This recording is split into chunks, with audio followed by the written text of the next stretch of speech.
tax as far as state taxes go. You mean in California? In California, and people who make over 65,000 miles a year, they tax 9%, which is much higher than Oregon already. So I don't know. I mean, California does already have a high tax on the wealthy and just in general. Yes, that might embolden Oregon to raise it without fear.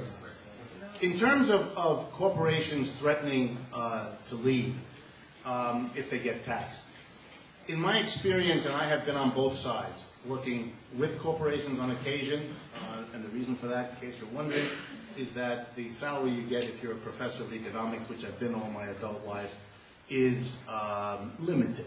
I've always taught in a public university, so it's even more limited. And so I've supplemented my income from time to time by working for corporations who have been interested in hiring me, and I have looked upon it as a learning experience. I also might mention to you, because some of you will enjoy the irony, that at the university I currently teach at, I am something called the NASDAQ professor, which means that my salary is paid by the most important stock market in the United States. So some of you should at least appreciate the irony that that suggests. About taxing corporations, here's what I've learned. Corporations move from one part of the world to another only under exceptional circumstances. The reasons for that are simple. It's very expensive, always, and it's very risky.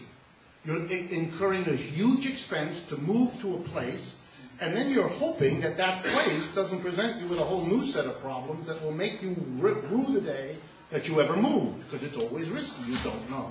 So in order for corporations to make a move, there have to be huge differential, something that makes it worth taking that risk, spending all that money. A tax of another 3 or 4% is not going to be on that order of magnitude, or at least very, very rarely. But let's suppose it is. Let's suppose a population, be it Oregon, be it the United States, were to say to corporations, we believe something like the following. Over the last 30 years, you, corporations, on Main Street and Wall Street alike, have made more money than at any time in American history. You're just coming off 30 years of a bonanza. So if a crisis happens, a crisis to which you've contributed, we as a nation say, you've got to pay a disproportionate share of what it costs to do this. So we're going to tax you. And then let's suppose the corporations as a group say, you do that, we're leaving. Okay, this becomes a kind of a tit for tat. What does the government, what do the people then say to the corporation? Let's think it through together. Here's the thought. When the corporations say we're leaving, the society says, no, you're not. End of conversation, friends. Let me tell you about a law that exists in France and Germany and many other European countries.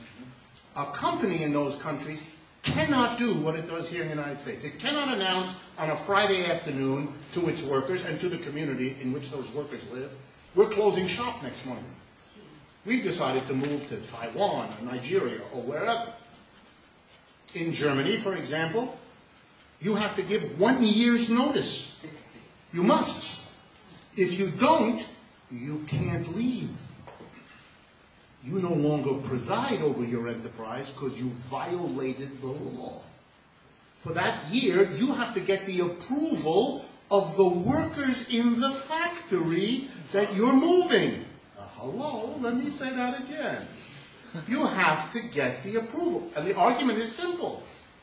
The workers who will be deprived of a job face a life-changing situation.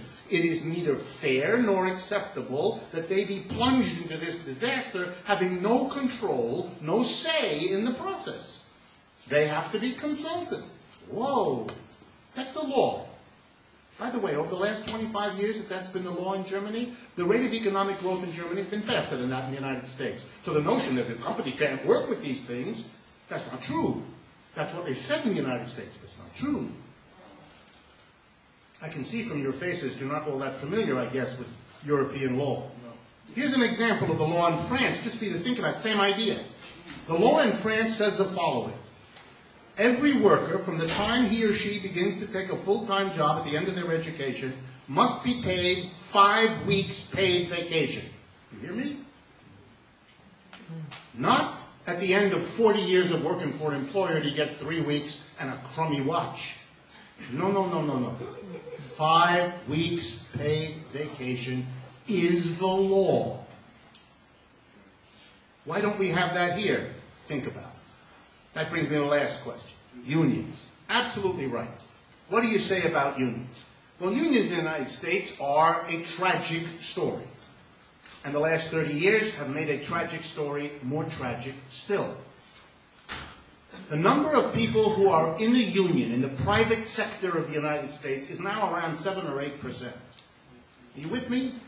11 out of 12 workers in the United States, in the private sector, private employees, are not members of any union whatsoever. Unions have been on a decline for 50 years. 50 years, pretty much uninterrupted. They wield less and less influence with every passing day.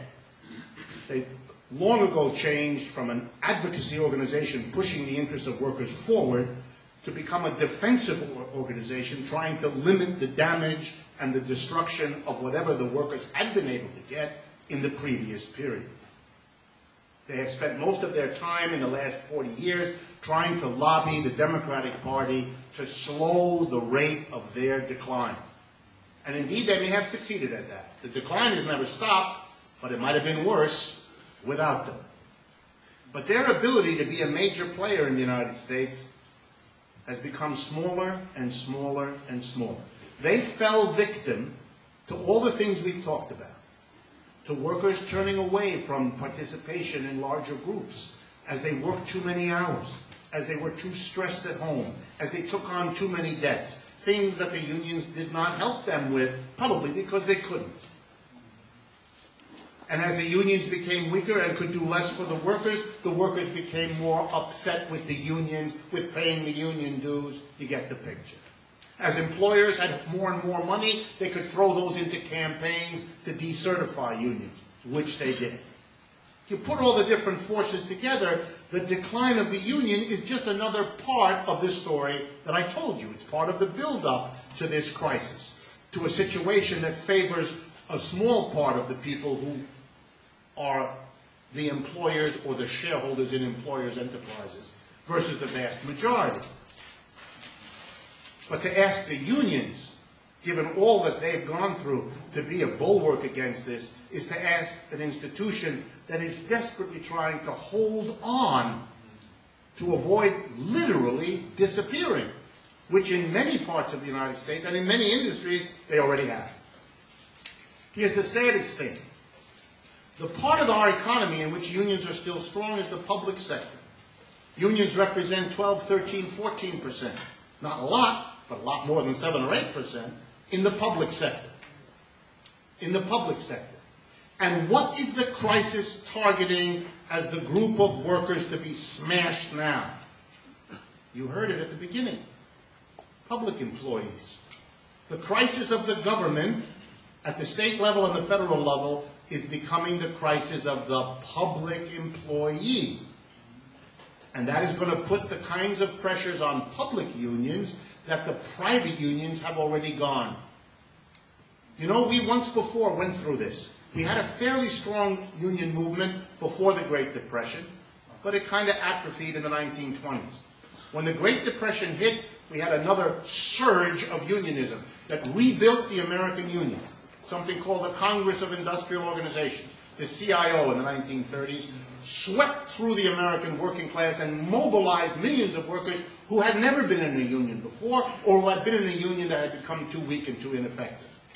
So what happened in the 1930s, a new wave of a new kind of union, that's the only hope I can imagine for labor to come back into being an important player in the American political scene. And that depends on those of you that do not have white hair.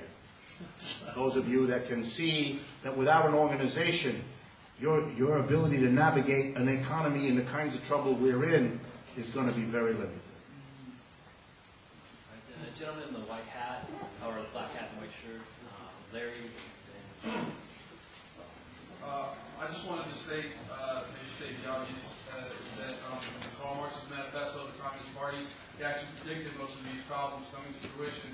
And it sounds almost as if the situation that you've been describing in your lecture is almost leading us towards a communist system, with Marx's criteria for communism being centralized credit union and private ownership or government ownership of the banks. That being said, I was just wondering, I mean, it's obvious that you're opposed to our current socioeconomic system, and I was wondering, I know this probably requires a really broad